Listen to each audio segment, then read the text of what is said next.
অনেক ভালো লাগছে।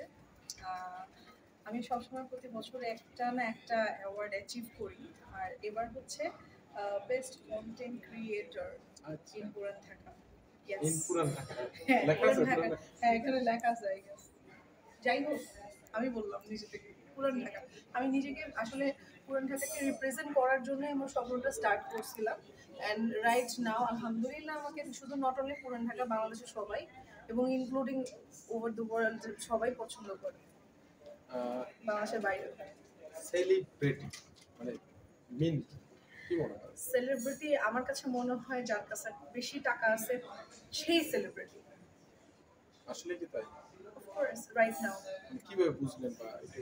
হ্যাঁ, আপনি টাকা থাকলে সবকিছু করতে পারবেন। আপনি হচ্ছে ফেম কিনতে পারবেন, টাকা দিয়ে ফেম কিনতে পারবেন। কিছুক্ষণ একটা একটা ইনসিডেন্ট হইলো যে first row and second rho আমাদের অ্যাওয়ার্ড শোতে, যে এক্সকিউজ মি আপু, এখানে সেলিব্রিটিরা বসবে। I was like totally shock. Celebrity রা মানে সামওয়ান, মানে একজন মানুষ এসে বলছে এখানে সেলিব্রিটিরা বসবে। তো আমার কাছে মনে হয় যার টাকা আছে মনে হয় তারাই সেলিব্রিটি, এই সিচুয়েশন মিন করে আমি বললাম। বাট আজকে এখানে এই অ্যাওয়ার্ডের মধ্যে, অ্যাচিভার অ্যাওয়ার্ডের মধ্যে যে যে আপুরাই আসছে, অনেক আপুদের দেখেছি, অনেক বিভিন্ন পেশা থেকে আপুরা এসেছেন এবং সবাই সবার জায়গা থেকে সেলিব্রিটি।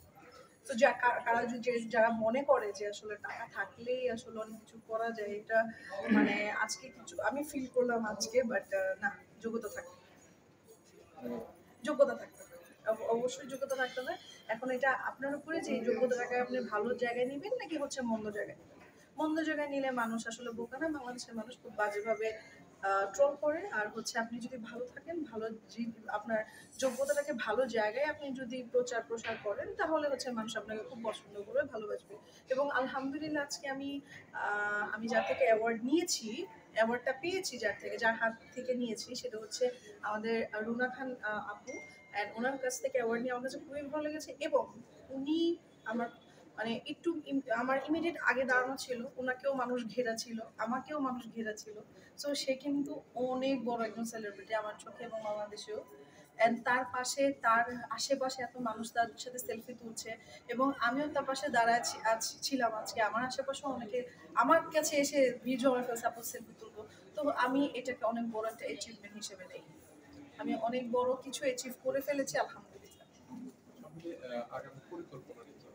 আমার নেক্সট পরিকল্পনা আসলে বাংলাদেশের ভিতরে কোনো কিছু করার নাই, ইনশাল্লাহ আপনাদের সকলের দোয়া থাকলে ইন্টারন্যাশনালি কিছু করার ইচ্ছা আছে। হয়তো বা আপনারা দেখতে পারেন যে আমি অন্য কোনো দেশে চলে গেছি। তাই বাংলাদেশ হ্যাঁ, ছেড়ে বাংলাদেশ ছেড়ে মানে ঢাকায় ভাষা নেই। ঢাকায় বসে আমি হচ্ছে বাইরে বসে বসে ঢাকা ভাষায় কথা বলি। কোন দেশে যাওয়ার ইচ্ছা? এখন আসলে ওভাবে মানে স্পেশাল কোনো কিছু, মানে এমন কোনো বলবো না যে এই দেশে যাওয়ার ইচ্ছা। বাট ইয়েস, বাইরের কান্ট্রিতে, বাংলাদেশে তো অনেক কিছু ইউটিলাইজ করে ফেলছি, অনেক কিছু ইউটিলাইজ করা হয়েছে, অনেক কিছু এক্সপ্লোর করা হয়ে গিয়েছে। বাট ইয়েস, বাইরেও এক্সপ্লোর করার ইচ্ছা আছে। নিজের কাজটাকে হচ্ছে বাইরেও এক্সপ্লোর করার ইচ্ছা আছে নিজের। কি আবার বলবো?